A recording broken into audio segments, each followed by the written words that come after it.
This is the first chapter of The Green Dress, part of Barber Publishing's True Colors crime series. February 1886, Somerville, Massachusetts. The note in Harriet Peters' hand trembled as she read it, the words scrawled across the page in obvious haste, making sense in her brain, but not in her heart. Come quickly. I'm ill and need you. Lizzie. What would make Lizzie Robinson send such a letter? Of course Charlie would be the one to deliver it. Good, sweet Charlie. His sister Lizzie had been ill before, but she had never sent word through him for Harriet to come. No. Oh, no. A shiver coursed through Harriet, and an odd fluttering sensation settled in the pit of her stomach. Her head told her not to panic, but her heart said something was very wrong. This couldn't be happening. Not to Harriet's best friend, the person she held dearest in this life, her only family after she fled from her home. To lose Lizzie would be akin to losing half of her heart. Harriet bit her upper lip. Heal her, Lord. Please don't let it be what the others had.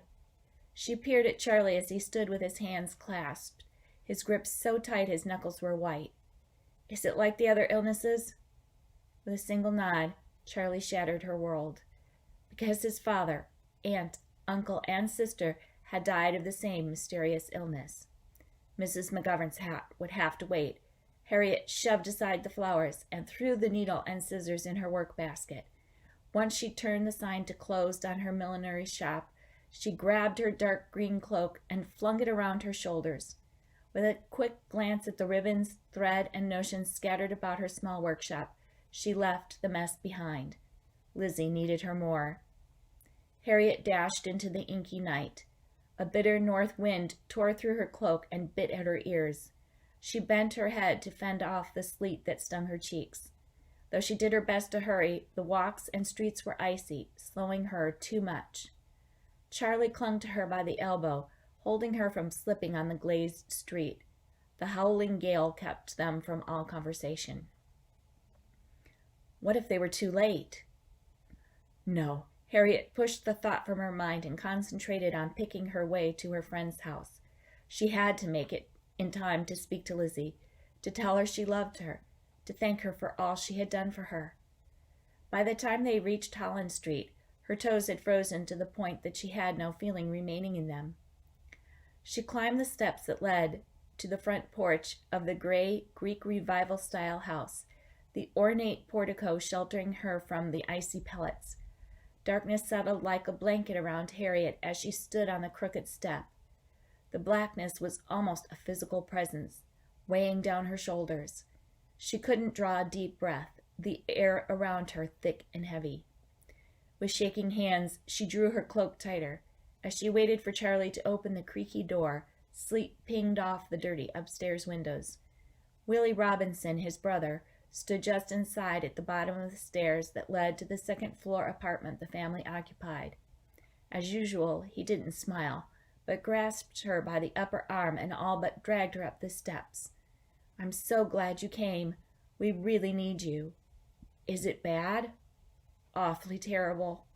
When they reached the top of the steps, Harriet unbuttoned her cloak, but Charlie and Willie were already racing toward Lizzie's room. She threw her garment on the new blue Davenport that the family had purchased after moving to this larger place almost 4 months ago. Black crepe was draped over the mirror above the fireplace, marking this as a home still in mourning for the loss of Lizzie's uncle 6 months ago. She hustled to follow the young men to the back of the house. What are her symptoms? Charlie whirled and swallowed several times, his prominent Adam's apple bobbing. Like I said, same as the others. Exactly the same. Knees buckling, Harriet leaned against the wall for support, her mouth dry. Just like your uncle? Charlie nodded. And Papa and Emmy and Auntie and Uncle. Severe stomach pains, vomiting, the whole bit. She's in agony, Harriet, sheer agony. He sucked in a breath, his face devoid of all color. No one seems able to do anything about it. Dr. Beers is with her now, but as usual, none of his remedies have worked. I sent Mama to rest, though she resisted it something fierce. I'm sure it was hard to tear her from her daughter's side. Harriet followed Charlie into the room. Willie already sat at the foot of the bed. Though she put on her best smile, the odor of vomit and decay was gagging. Harriet restrained herself from reaching into her reticule and pulling out a perfumed handkerchief. Instead, she went to Lizzie's sickbed, falling to her knees at her friend's side. "Oh, sweetheart, I'm so sorry about this." Lizzie lay pale against the pillow, curled into a ball. "Harriet," she croaked the word. "Yes, dear, I'm here. Just relax. Everything will be fine." Yet Harriet's own stomach clenched. Sweat beaded her friend's fair forehead. Harriet wiped away a damp tendril of Lizzie's brown hair. "Don't you worry about a thing." "I'm so sick." "I know. Charlie brought me your note." "Good old Charlie." "Yes, he is." Charlie was like one of the brothers she had left at home when she ran away from what would have been a disastrous marriage. Dr. Beers, a short, balding, elderly man with a paunch, stood on the far side of the bed. "It's good of you to come, my dear, and on such a night." He withdrew a gold watch from his vest pocket and flipped open the cover. Did he have somewhere better to be? He'd been retired for a while, or so she understood. She'd met him on numerous occasions at the Robinson home. Lizzie had told her that he'd proposed to her mother several times, but the widowed Mrs. Robinson always turned him down. He was persistent, though. "How is she?" He gave the smallest shake of his head. Harriet bit her lip to keep from crying out. Why was this happening to someone as sweet, kind, and caring as Lizzie, one of the few true friends Harriet had in all the world? When Harriet had come to the Boston area 4 years ago, she'd met Mrs. Robinson outside of the Methodist church, hunger gnawing at her insides and her pockets empty. Lizzie and her mother had taken Harriet in and had been a true family to her. Charlie touched her shoulder, the warmth of his hand working to relax her shoulders. "Why don't I get you a cup of tea, Lizzie? That might help settle your stomach." The once vibrant young woman made a vain attempt to raise her head from the pillow. "No, I can't even think about it." A moan escaped her chapped lips. "Well then, we should let you rest. Harriet, Willie, Dr. Beers, shall we?" Harriet stared at Charlie and raised a questioning eyebrow, but he exited the room. She trailed him, the floorboards groaning, as Dr. Beers followed close behind her. Willie remained in the room. At least Lizzie wasn't alone. Faithful, solid Willie. Charlie leaned against the paper wall and finger-combed his straight hair. "There has to be something we can do. We can't let her go. We've lost so much of our family. Now, Lizzie, I won't stand by and watch her die." With his fist he banged the wall. Harriet covered her mouth, her reticule swinging from her wrist. "Die? No, it couldn't be. Losing Lizzie would be the worst kind of tragedy. I agree with Charlie. Some doctor must have some medication that can help her, that can cure her. She's suffering so." Several tears slid down her cheeks. "Isn't there anything we can do?" Dr. Beers shook his head. "I'm afraid not. We couldn't help the others. There's little hope for her. It's just a matter of time." Harriet's legs shook and she crumpled to the ground. She fought the sobs that threatened to tear from her throat. "I won't accept it. We'll get every doctor in Somerville and Cambridge and even Boston to examine her until we find one who can save her." "That won't help." At the firm, feminine voice, Harriet glanced up through tear-laden eyes. Mrs. Robinson's black crepe dress with its high neckline rustled as she swished down the hall, tall and regal, with a long, sloped nose. "There isn't the money to pay for a doctor." "No funds?" Charlie pushed away from the wall. "What about the insurance payout we got when Uncle died?" Charlie and Mr. Freeman, his uncle, had been very close. Losing him last summer was a great blow. "There was no payout from my brother-in-law's death." Charlie stood in front of his mother, peering down at her. "But you went to Wisconsin and purchased new furniture and got a bigger apartment." "Now the creditors are coming after me. How was I to know Lizzie would get so ill? Mrs. Robinson's voice warbled and cracked. Her eyes widened and she stiffened. She pulled at her hair, then glanced all around, as if following a buzzing bee in an erratic flight path. What is it that you say? Who was she talking to? Charlie stepped in front of Mrs. Robinson. Mama? She stared straight through him. Moses? Is that you, Moses? He rubbed his forehead. Not another one of your crazy visions. Lizzie had told Harriet about them. Mrs. Robinson had at least one before each of her loved ones died. Harriet didn't put much stock in them, but Mrs. Robinson did. She was always right. Cold shot through Harriet. If only her cloak weren't in the parlor, she might make an escape. Tell me what you want to tell me, no matter how much it hurts. What? You're here for Lizzie? Please, Moses, I beg you not to take her. What will I do without her? She closed her eyes and scrunched her forehead. Yes, I understand. You need her more than I. With that, Mrs. Robinson sagged. Charlie caught her a moment before she hit the floor. Harriet's breath hitched in her throat. Not this time. Mrs. Robinson couldn't be right this time. God wouldn't take Lizzie from her. Though the others might stand around and do nothing, Harriet wouldn't. She wiped away her tears and struggled to her feet. Not far from my shop, the new doctor has just hung a shingle. Fresh eyes. A young man, perhaps knowledgeable about new medications that weren't available before. I'll fetch him. Maybe he'll know what to do. Don't worry about the bill. I'll pay it. I'll do whatever I have to in order to save Lizzie's life. Dr. Beers frowned. I don't see what good bringing in a new doctor is going to do. We've tried that before. No one has had any success treating any of the cases. Not a single one of them knows definitively what is causing this, and not a single one of them has been able to cure any of the patients. You are wasting your time and money, Miss Peters. Then I will gladly do it for my very best friend. I need her. We all need her. Who will look after Tommy and Gracie when everyone else is at work if Lizzie isn't around? No, I'm getting the doctor. I'll leave now and hope to be back in the next hour. Tell Lizzie I love her.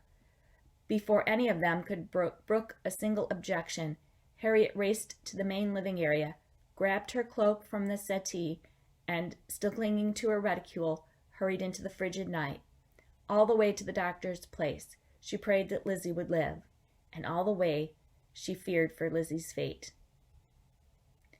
The carriage bumped along the slippery, uneven road, jostling Michael Wheaton. He clutched his black doctor's bag harder with his sweaty hands and stared at the raven-haired woman across from him, her intricately braided hair slipping from its pins. She returned his stare, her dark blue eyes intense and just a bit watery. Can you describe for me again the symptoms your friend, Miss Robinson, is experiencing? Vomiting, great stomach discomfort, profuse sweating. There was a catch in her words. And you say this is something that runs in the family? It seems so. Miss Peter drew in a deep breath. Just last June, her uncle passed away of a similar ailment. Poisoning from the factory he worked in, that's what the doctors guessed. Several others have died, too. No explanation has been given in those cases, to the best of my knowledge. She fussed with the reticule on her lap, twisting the ribbon that closed it around her finger. Unusual symptoms. No fever or chills? No one else in the home ill at the same time? She shook her head, then leaned forward as the sleet and wind buffeted the carriage, the interior dim but dry. Even in the low light, he didn't miss the firm set to her lips. She clenched him by the wrist, her black-gloved grasp strong. Please, Dr. Wheaton, there has to be something you can do for Lizzie. Anything. She's... Miss Peters released her grip and sat back. She's the only friend I have in the world. There must be some medicine you can give her, some remedy the others have not tried. Each time someone has fallen ill, Mrs. Robinson has brought in a different doctor, each one less effective than the other. Perhaps, being so new to the profession, you are familiar with some new discovery. He wrinkled his brow. How was it that this woman knew he had only just become a qualified doctor? Word gets around, Dr. Wheaton. She answered as if she read his mind. I own the milliner's shop a few doors down from your office. A number of my clients have mentioned to me how kind and compassionate you were to them in their illnesses, and how pleased they were with you, even though you were new. He warmed through and through, despite the aching cold blowing through the thin carriage shell. Thank you. That's very nice of you to say. There were many who wouldn't share such polite words about him, those who would be downright mean and nasty, or worse. He clenched, then relaxed his fists. So you see why I immediately thought of you when Lizzie took ill. All of this is so sudden. I visited her only last evening, and she was quite well. We played checkers with the children, and nothing was amiss at the time. She gave no indication of feeling the least bit poorly. Michael chewed on the inside of his cheek. Several family members passed away from similar ailments.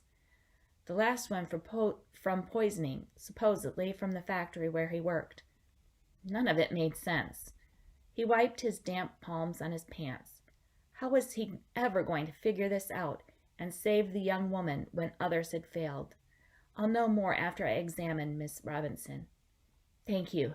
Miss Peters blew out a breath. And thank you for the conveyance. It was rather a cold walk on the way to your office. The pale light of the gas street lamps penetrated the storm enough for him to catch the brief smile that crossed her pink lips. They pulled up to a large duplex home, a porch reaching almost to the street, 2 doors along it, elaborate carvings decorating its triangular roof. He stepped out, the wind howling like a pack of wolves. He pushed his bowler hat down farther on his head, lest it blow away.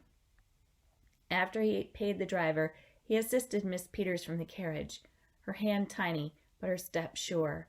She led the way across the porch, her deep purple skirts sweeping the light dusting of snow and sleet that covered it. Once upstairs and inside the almost dark apartment, only one lamp lit in the parlor, she took his hat and coat and led him to the sick room. I've brought the doctor. A short, older gentleman with a rounded belly glared at Michael. I told you no other physician was needed. I can attend to Miss Robinson myself just fine. I may be retired, but I'm not dead. Michael stepped backward. Miss Peters had not informed him that another doctor had been brought in on the case. I'm sorry. I didn't know. And as I told Miss Peters, your services won't do any good. This from the tall woman in a high-necked black gown sitting beside the patient. My husband is expecting her in heaven. He told me so. She won't recover. Goosebumps broke out on Michael's flesh. What had he gotten himself into?